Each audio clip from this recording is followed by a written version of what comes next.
first and 10 upcoming from Browns territory now at the 34. They go back to the ground now with Mixon. It's a 6-yard pickup, and it gets him to 2nd and 4. Let's talk a little football 101 here, because one of the keys to advancing the ball downfield, success on first down. Huge difference, as we know, between 2nd and 4 and 2nd and 8 and 9. On 2nd down and 4, Darnold. And he's caught right at the 10-yard line. And he takes it down to the 10-yard line. The Bengals passing game finding a rhythm. They've got another first. Darnold going to lead the offense up 1st and 10. And he's 5 for 6 now throwing the ball on this drive. They'll give it to Mixon. That's a gain of 7, and we'll leave them with 2nd and goal coming up. He's hit pay dirt a lot this year, but not that time. Yeah, I'm tracking right there with you. You're exactly right. He's found the end zone plenty of times. No way I can find any fault with the call. He may not have scored there, but of course you're going to give it to him. Another try for Mixon. And he is met in his tracks behind the line of scrimmage. Officially, it will go as a 1-yard loss, and that's going to lead to a 3rd down. His path became similar to almost running a stretch play, didn't it? Trying to find a crease, anywhere to put his foot in the ground and cut back. It just never materialized. Now a 3rd down throw, but it misses the target, incomplete. So it's been a long drive. They've held the ball for quite a while. Now what do you do here? Well, to me, at this stage, after this drive, this close to the goal line, 3 points would be a letdown. I'm going for it here. So they get 3, certainly hoping for 6 after a 13-play drive. So you console yourself on defense by saying you did your job, right? If they go 13 plays, you only give up a field goal, you did a nice job there. But here's the other part. 13 plays, you don't force any mistakes, you don't take the ball away. Maybe that's the way they should look at it.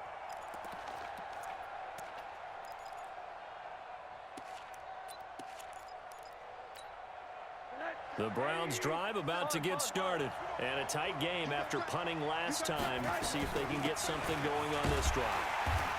As they head to the field now, with the game this close, you've got to feel there's a sense of urgency for them going on offense right now.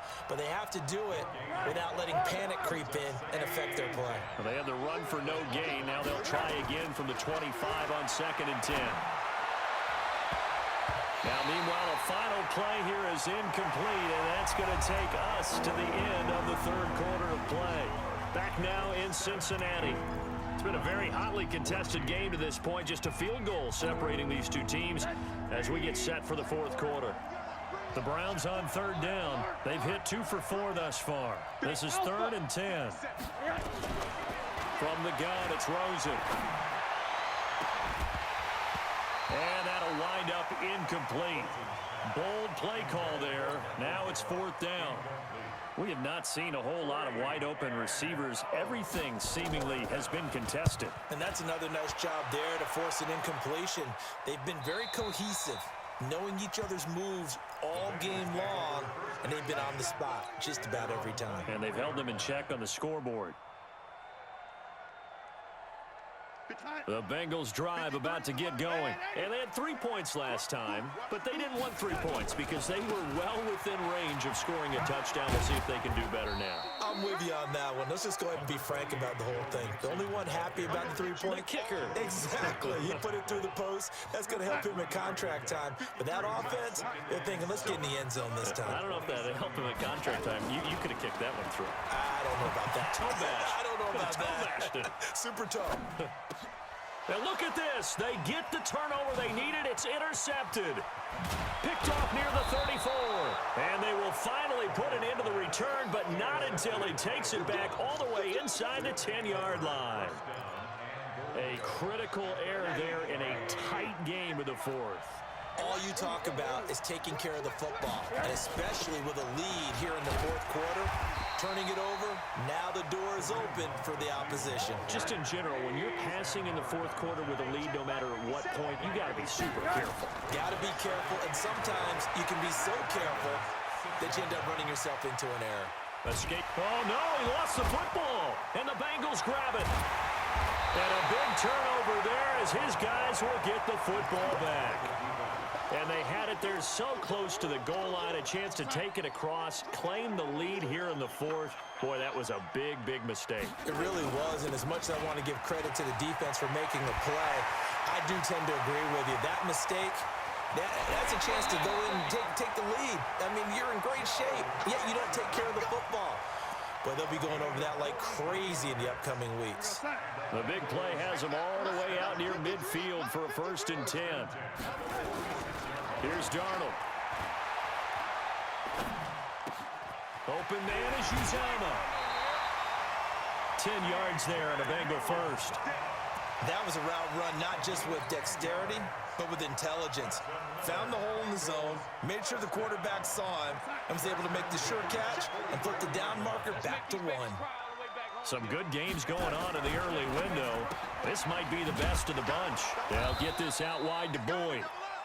No gain there on the completion, 2nd and 10. Well, that was a simple throw and catch, but even with that completion, 0 yards gained, so they're behind schedule on down and distance. I think they were hoping to get it to him. He could make a man or two miss, but that window closed quickly.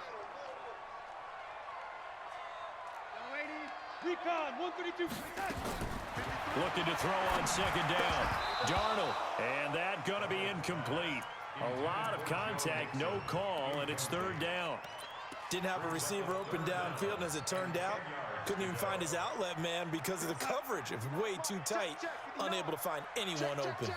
They had the incomplete pass on 2nd down. Now they need a big play here, 3rd and 10. Darnold now to throw. They'll set up the screen here to Mixon.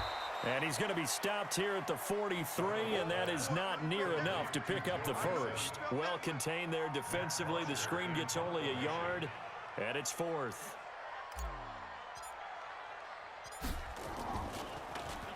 The punter Bosher on now as he gets this one away. Oh, and what a play on special teams here. This is going to be down inside the 5, all the way down at the 2-yard line. You hate to give the ball away here in the 4th quarter while you're just holding a slim lead, but that punt, absolutely ideal. They pin them inside the 5-yard line. They give their defense a really nice opportunity. Right here. Now Rosen back into his end zone. Oh, he's got a man wide open, complete. And way up past the 35 before he's taken down. Big yardage after the catch. That one winds up going for 36. That could very well be a defining play in this game. A touchdown, that gives them the lead, and they took a major step towards getting there with that big play right there. Here's Rosen to throw. Quick slant, caught by Moore. And he'll be taken down, but not before he works it past the 50. A good pickup there for the Browns, 15 yards. Slant route's effective no matter who's running the route and catching the ball. But when you have a receiver of that stature, you have to be a little bit more precise throwing it. You don't have the same catch radius with the bigger targets. And they're going to get him behind the line yet again as his nightmare afternoon continues. Seems pretty obvious defensively a key was stopping the run game. How have they done it so successfully? To me, it seems that these guys really did a nice job of paying attention during the scouting report meeting. And you know, Brandon, when they do those, they talk about the top plays that these guys like to run. The best runs for the top running back, those are the ones you focus on and want to take away. And they've done that pretty successfully in this game. On 2nd and 7, Rosen. And his throw's going to be incomplete. I guess you can't be afraid to take those chances late in the game. He tried to fit that one in there. Nice job, though, defensively. But to your point, it was a nice job knocking the ball away. But you're also right. You can't be afraid to take those chances. That means your guy's going downfield to catch the ball. And he can't get a throw away. He's taken down. Carl Lawson in there to drop him as that clock continues to run. Partner, you absolutely cannot take a sack in that situation. Now, it's also 4th down. He's going to let it fly. Oh, wide open, complete. And all the way in. Touchdown, Cleveland. A big play there. With his 2nd TD of the game, his 6th on the year. And once again, the Browns are back in front. Extra point splits the uprights, and the decision to just kick the extra point winds up successful. And that'll carry over the back line of the end zone for a touchback.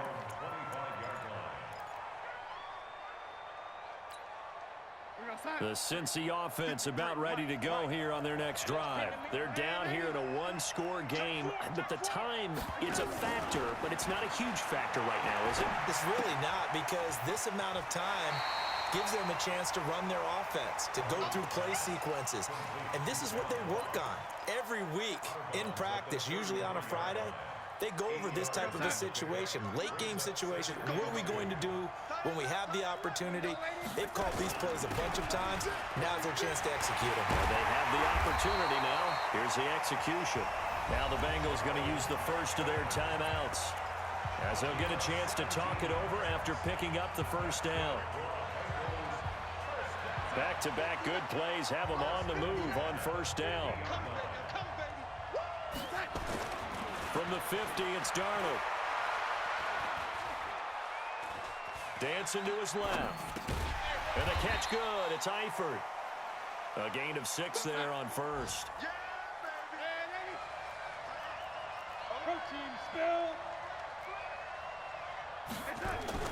They'll look to throw. And that is incomplete. So he's unable to complete it there, and just not the game that you would expect from him. He's been off the mark really start to finish. Yeah, it makes you wonder what exactly is going on. Is he a little bit dinged up here, or is he just off just by a bit? Maybe he can get it back in this situation. He'll need to. Check 59, Mike. Ready? 59, Mike to 59. Don't let him breathe. Hey, seam 6. Seam 6. Now it's Darnold. And Eifert has it. And he is out of bounds, but not before he's inside the 30. Give him 17 and a Cincinnati first down. That's what they need right now. Get the first down, get out of bounds, stop the clock. Just playing smart football, understanding the situation, making the plays necessary, and making sure that clock stops at every opportunity. And he can't get a throw off. He's taken down. What a huge play at this point in the game. The Bengals going to use the second of their timeouts, as the clock will stop with 33 seconds remaining. After the sack, it's 2nd and 19, and the road gets a bit tougher from here. Mike spot 9, Mike spot 9. He'll look to throw. Flush to his right. Going to throw right side here, complete. It'll be a pickup of 15 as that'll lead to third down. Tell you what, he's been able to put the ball in some tight spots all game long. That throw, no different. Yeah, a lot of people would call it a gutsy type of a throw. I think he looks at it as, I can do it, so it's not that big of a deal to me, and I'm going to keep firing. Check 52. Back to throw. Eluding the pressure, and he can't get a throw away. He's taken down. Now the Bengals going to signal for their third and final timeout, as the clock will stop with 18 seconds remaining.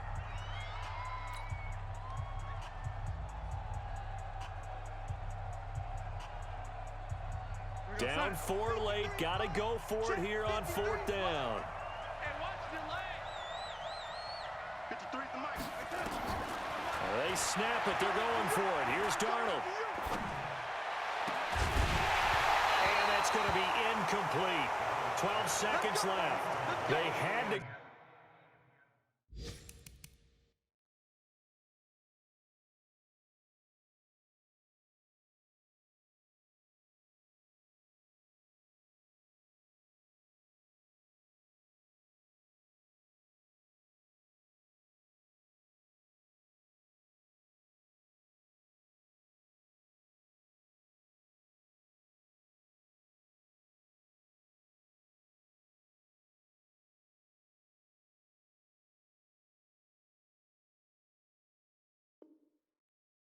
for it with such little time remaining, and this Browns defense stands tall.